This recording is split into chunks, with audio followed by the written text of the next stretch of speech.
Buenos días, mis hermanos, mis hermanas.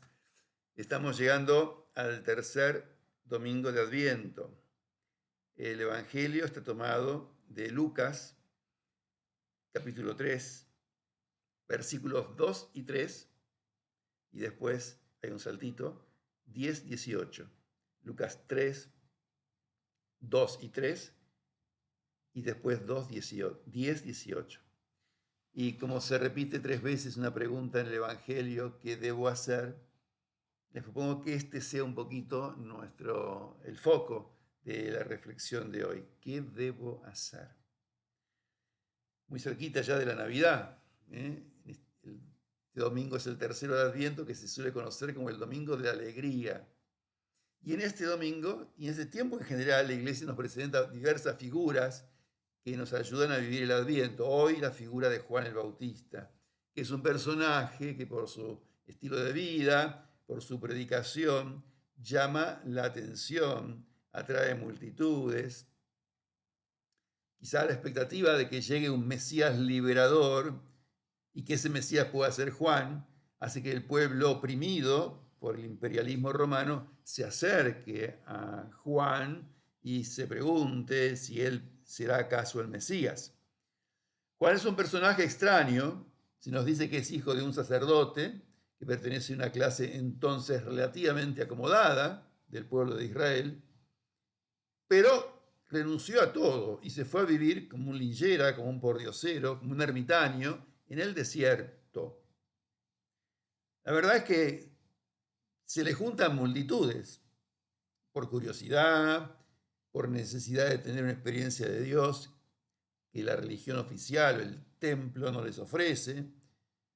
Para vigilarlo van algunos, otros para unirse a su movimiento espiritual, porque algunos que tal vez fueron inicialmente seguidores curiosos, luego se transforman en discípulos de Juan. Juan tiene un núcleo de discípulos.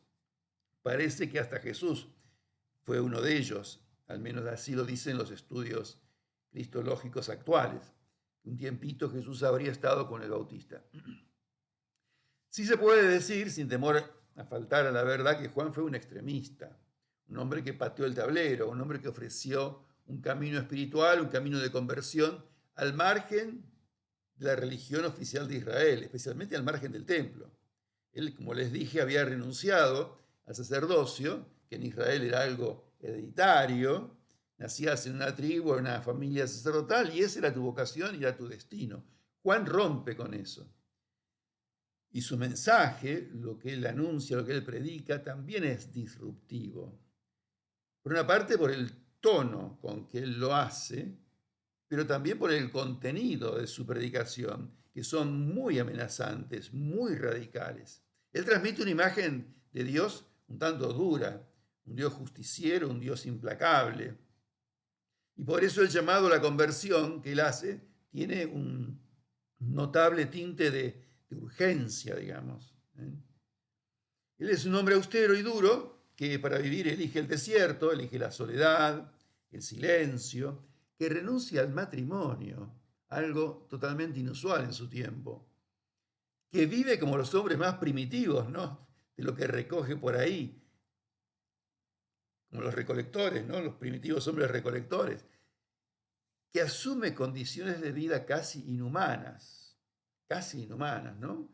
Por eso cuando le preguntan a Juan qué debemos hacer, uno puede esperar alguna respuesta así como muy extremista, digamos. Pero Juan nos muestra otro rostro.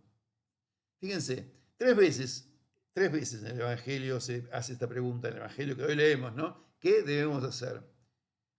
Por otra parte, paréntesis, es una pregunta que hoy cada uno de nosotros debería hacerse. ¿Qué debo hacer? ¿Qué debo hacer? Preguntarle a Jesús, ¿no? ¿Qué debo hacer, Jesús? Y escuchar esa respuesta en el fondo de nuestro corazón. Porque Jesús le responde si se lo pregunto, con sinceridad. Bien, la respuesta de Juan a la pregunta que la gente le formula, la gente común, después le preguntan los publicanos, después le preguntan los soldados, es una respuesta muy sencilla. Fíjense, una respuesta que no tiene nada que ver con la religión. No les pide que cumplan los mandamientos, ni que vayan al templo los sábados, ni que respeten las reglas de pureza, que no coman carne de cerdo. Tampoco pide grandes sacrificios, que vivan como Él, que lo imiten, que sean sus discípulos. Tampoco es una respuesta revolucionaria. No le dice a los soldados, abandonen las armas, o si eran soldados, pónganle judíos de Herodes, luchen contra los romanos. A los publicanos no les dice, dejen de esa profesión inmunda que están cobrando impuestos para los romanos. No, nada de eso, no es revolucionario su mensaje, ¿ven? Lo que en el fondo dice Juan a todos es, hagan lo que les toca hacer y háganlo bien. Su mensaje afecta la vida cotidiana de la gente. El que tiene que compartir. Repito, el que tiene que compartir. No puede tener de más, mientras hay otros que no tienen lo indispensable. Hay que ser compasivos, solidarios, misericordiosos. El que tiene que compartir. Los publicanos, los cobradores de impuestos, ¿no? No deben ser corruptos. Deben cobrar lo que corresponde. No deben abusar ni aprovecharse de la gente.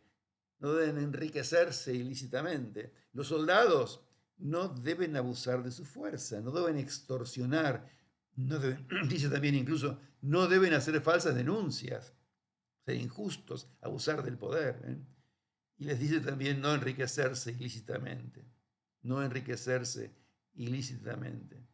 No es tan complicado, ¿no? Parece que no es tan complicado. Debemos hacer bien lo que debemos hacer. Debemos hacer bien lo que debemos hacer. Bueno, ¿y qué tiene que ver esto con la alegría? Porque estamos en el domingo de la alegría. Tercer domingo de Adviento, la vela rosa, encendemos en la corona, es el domingo de la alegría. Bueno, miren, de entrada hay que decir que estamos invitados a revisar dónde está, dónde quedó, cómo se manifiesta, qué pasa con la alegría en nuestra vida personal. Es muy fuerte el llamado que hoy la liturgia hace a estar alegres, a ser alegres. Por otra parte, bueno, alguien decía esto, ¿no? Un cristiano triste es un triste cristiano. Un cristiano triste es un triste cristiano. Pero claro, la alegría es un sentimiento que no se puede imponer. Yo no puedo obligar a nadie a estar alegre. ¿Ven? Pero este domingo sí que estamos todos invitados a preguntarnos si nuestro tono vital, nuestro estado de ánimo en general, es de alegría, de buen humor, de optimismo, de ilusión, de esperanza. Muy importante que reflexionemos sobre ello. Porque los estados de ánimo se contagian. Se contagian. ¿Qué contagio a los que están más cerca de mí? ¿Contagio alegría o tristeza, esperanza, desesperanza? ¿Qué contagio con mi estado de ánimo, con mi cuerpo, digamos, ¿no? Con mi sonrisa? Fíjense, por otra parte, un modo de encarar la vida con una actitud más positiva es tratar de cambiar la pregunta, ¿qué debo hacer? ¿Qué debo hacer? ¿Por qué quiero hacer? A veces hay que decir que hay que ir más al fondo y decir, ¿qué debo hacer? ¿Realmente debo hacer esto? ¿Realmente debo hacer esto? ¿Realmente tengo que hacer esto? ¿O es una imposición cultural? ¿Es un mandato familiar? ¿Debo hacer esto? ¿O hay cosas que yo me siento obligado a hacer y tal vez no tendría que hacerlas? Pero hay cosas que debo hacer y son arduas, son difíciles, son costosas, no son simpáticas o no me gustan mucho o exigen esfuerzo. Entonces ahí es donde yo digo que hay que cambiar de golpe el que, el debo, tengo que levantarme, tengo que trabajar, tengo que hacer tal o cual cosa por quiero. Quiero levantarme, quiero trabajar, quiero acompañar a esta persona que me necesita, quiero dar una mano, ¿ven? Quiero. El transformar, ¿ven? El debo en quiero es un interesante modo de encarar las cosas más arduas, las cosas más difíciles, ¿no? Me parece que eso ayuda, ¿no?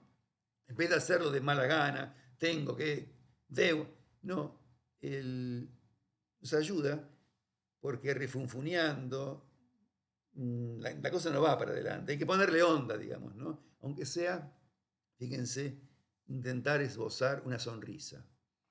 Está estudiado que sonreír nos modifica el cerebro, que sonreír cambia nuestro tono vital. ¿Cómo es mi rostro? ¿Qué reflejo? ¿Qué reflejo? ¿Alegría o rigidez? ¿Serenidad o preocupación permanente? ¿Distensión, tranquilidad, digamos, o miedo? A todos nos delata el rostro. Incluso quizás solo los ojos nos delatan. Qué hermoso mensaje este domingo del Evangelio, ¿no? Ojalá que nos sirva para prepararnos a recibir con alegría al Dios que se acerca, al Dios que se hace Manuel, y que al nacer en un pesebre es un Dios al alcance de todos y de todas. Mis hermanos, que tengan ustedes una muy, pero muy buena semana.